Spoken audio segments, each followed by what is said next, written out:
and what's your problem? And so there are a lot of ways that, to help people to shift from being oblivious to being maybe a little bit conscious that it's not okay just to be a bystander. And so this idea of pray to be disillusioned, this came from a superintendent actually said this to me when at one point I thought about being a superintendent.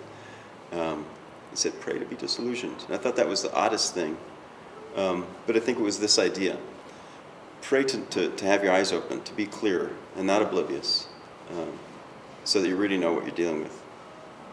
To move from this unconscious incompetency to at least knowing that you're not perfect and not as skilled as you want to be an ally.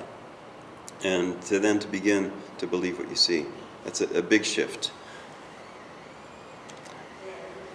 But a bigger shift is, I think, then from going from doing for survivors to doing with.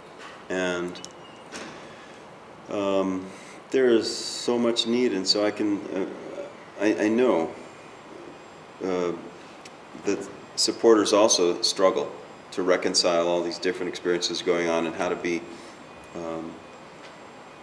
genuine and helpful and effective, to move from, I have this contemplation in action, to being in action, and to be maybe one of those hands or one of those resources when survivors are in this deep water and not sure how to rebuild, to be in that water together.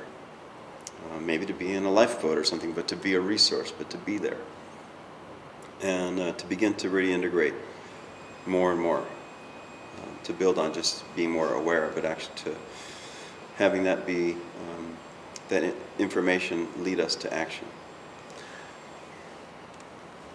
And together, I think, survivors and supporters then become the change that we want to see. That we work with that toxic experience and reclaim and rebuild this part of ourselves